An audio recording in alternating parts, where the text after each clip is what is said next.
You're very welcome back to Unstable TV. So you guys have come in on our American reactions playlist and you've given us a lot of suggestions. But before we get into that, if this is your first time on the channel, do not forget to like, subscribe, comment, share. If you like history reactions like this, hit that bell. And if you're back with us again, thanks guys. So, as our good friends in the comments telling us time and time again to check this person out, who are we checking out, Danielle? So we've been asked to check out the Fat Electrician. Wild name. Yeah. Or if you're Australian, the Fat Sparky. Exactly. You definitely wouldn't think he does loads of American history videos with that name, but that's what he does. Well, not even just history videos, he does kind of everything American military and stuff. Yeah. So you guys have asked us to check him out. We weren't really specific with where to start, so we went through his videos and we thought this one was quite interesting. Yeah. So this is Bazooka Tank. Ooh. M50 Ontos, the thing. The title alone, we were just like, this is wild. Yep. So let's have a nose at the Bazooka Tank. Let's learn together. Let's go. I really thought that the Mark 19 was the most Marine Corps thing to ever be invented, but I was wrong because it's absolutely this. Today we're talking about the M50 Ontos, aka the Thing.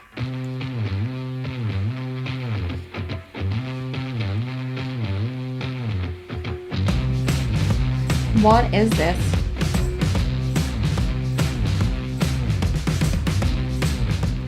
Okay, real quick, this video is brought to you by Zydax Custom Gaming PCs. They're built right here in America with American tech support. They have a lifetime warranty, and they will do all kinds of crazy custom stuff if that's what you want. Here's a video of mine. Great, moving on. Okay, here's the deal. Once upon a time in the 1950s, that's how you do a sponsor. Set out to answer a question that had plagued mankind for decades. What if we took a tank and covered it in fucking bazookas? And to aid them in this enormous feat of engineering fuckery, they would turn to the one demographic of people on the planet they could do this insanely childish and dangerous idea justice. The farmers, by way of Alice Chalmer, a tractor manufacturing company. Okay, if you're not picking up what I'm putting down, I'm trying to tell you that the grunts and the farmers are going to come together and work on a grunts and crafts project, all right? It's absolutely going to get done. It's not going to be fucking safe, but it's going to get done, and it's going to work. So they took the M56 light tank, ripped the turret off, threw that shit away, and then proceeded to weld on top 6 M40 106mm recoilless rifles. Alright, we're getting the ice cream scoop now. They're not bazookas, they're recoilless rifles. There's a slight difference in how they function, but at the end of the day, as far as the 99.9% of people need to be concerned, it's a giant metal tube that you point at the enemy to blow them the fuck up, aka it's a bazooka. Plus, bazooka tank sounds violently cooler American. than recoilless rifle tank, so that's what we're going with. Now, I think we can all agree that welding 6 of these on top of a single vehicle is mildly ridiculous in the best way possible. However, it only gets worse from here. Because why don't you go ahead and ask me how they aim this monstrosity? I mean, look at it. It's got 6 different barrels. None of them are anywhere near each other. Clearly, it's going to be a nightmare, if not impossible, to aim this thing accurately, right? Wrong. The farmers and the grunts got together and said, we'll just use a spotting rifle. They then proceeded to mount a 50 caliber rifle on top of every single bazooka barrel, and then they would just fire 50 caliber tracer rounds until they started hitting their desired target. Then they would fire the bazooka. They're literally aiming a giant gun with a slightly smaller giant gun. I don't even know how to begin to write a punchline for that, so I'm just going to go ahead and... Perfect. I mean, could you imagine how confusing this would be to the enemy? Imagine you're some anonymous bad guy held up in a house or in a building somewhere, and this fucking monstrosity pulls around the corner as your butthole puckers and you realize that this is probably going to be the longest, shortest day of your life, and your new pronouns are about to be here and over there. And then this thing aims at you, fires, and it blows a nice little hole in the wall next to you as you're like, I mean, it's not good, but it's not nearly as bad as I thought it was going to be. So the farmers finished up the prototypes and took it out to Aberdeen Proving Ground with the Army and the Marine Corps, at which point they promptly said, fire all 6 at once, we want to see what'll happen. And the sheer amount of backblast from that knocked bricks out of the wall of the bomb shelter they were in and shattered all the windows of the vehicles they used to get out there. And it is at that point that the Army said they were no longer interested in having this vehicle due to the sheer amount of backblast, and they really did not like the fact that somebody had to get outside of the vehicle to individually reload each recoilless rifle after they had been fired. The Marine Corps, on the other hand, said, I'll take 3.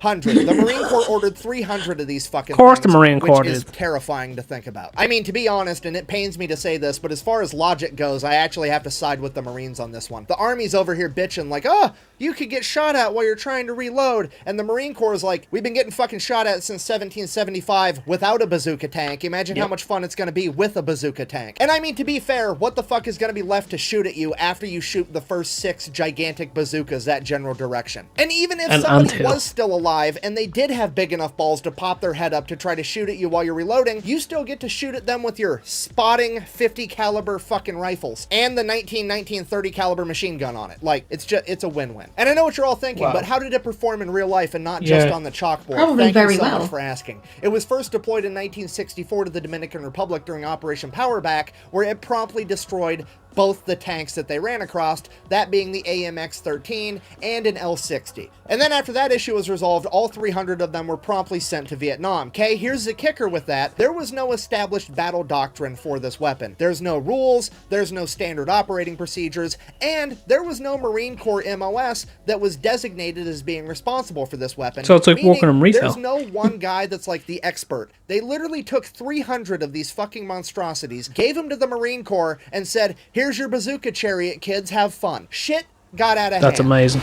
Bah! You're so dumb. If you knew anything, you'd know that during the Vietnam War, the Viet Cong had virtually no tanks, meaning that a tank destroyer like this would be virtually useless. Bah! Yeah, not quite. Ladies and gentlemen, I present to you the Beehive round, aka the Flechette round. Oh, Each one of these had 10,000 hardened steel darts inside of them, and when fired, they went fucking everywhere. Yep. And this weapons platform can fire 6 of them at a time, meaning that this thing can turn and proceed to shoot 60,000 fucking nails in your general direction, okay? When the trees started talking, they weren't talking for very long. The Ontos definition was so of dominant nailed on the it. battlefield that the enemy began actively avoiding it, meaning that the Marine Corps loved it because when this thing was anywhere near them, they were very seldom, if ever, ambushed. And not only was the Ontos effective in jungle warfare, but urban warfare as well. During the Tet Offensive at the Battle of Hue, which is one of the only examples of heavy urban combat to happen during the Vietnam War, the Ontos would prove absolutely dominant. Not only was it highly effective against fortified enemy positions, but it was extremely effective at convincing enemies to evacuate buildings. You see, at this point in time, the enemy was already intimately acquainted with the Ontos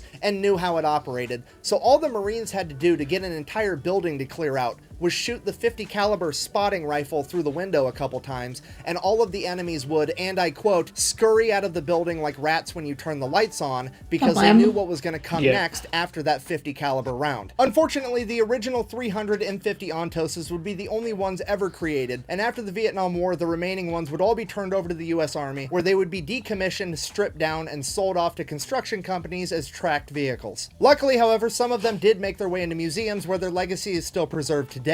In conclusion, in the 1950s, a bunch of farmers and the United States Marine Corps came together to work on a grunts and crafts project, and what they created was so childish, so ridiculous, and so devastatingly effective that it could only be characterized as the thing. Thank you for watching. Best way to support the channel is go buy some merch at thefatelectrician.com. Quack bang out. Quack bang. Fit a bazooka tank in here. So first of all, a very big shout out to the Fat Electrician. His amazing storytelling and renditions and nice mix of humor about military projects are amazing. Yeah. So thank you everyone that did suggest him and tell us to go check him out. He's a breath of fresh air in the YouTube world, 100%. Fourthly, the bazooka tank. I'd say the farmers were pleased themselves. I have a pun incoming, so sorry in advance. That machine was definitely the cream of the crop. Wow. Yep, they made a good harvest during the wars. Right, I'm done. Cows. What did you think of that absolute monstrosity? And is it bad to say I want to like try one out and see what it's like?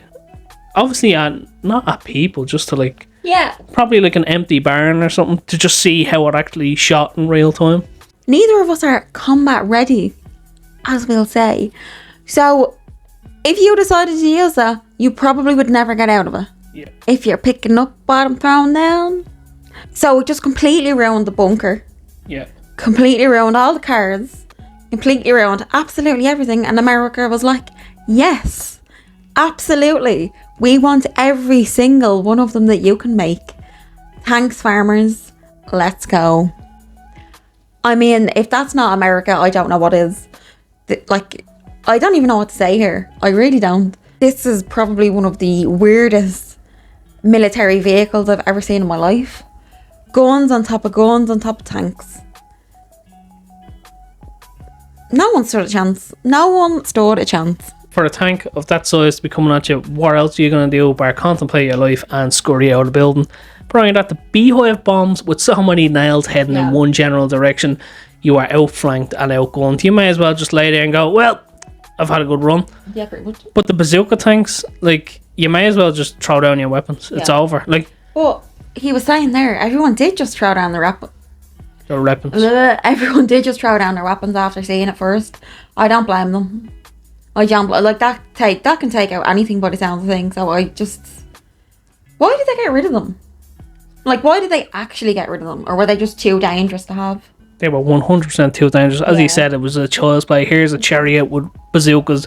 Go wild. There's no tactics, no nothing. Just turn her on and aim for whatever's in front of you. If the bazookas did not turn you into little chunks of rice, you were gunned down by a Gatling gun or a 50 caliber rifle. So there was no way you were getting out of that, not even if you paid your weight in gold. No, just guns and guns and guns and guns and bombs and guns and more guns on a tank.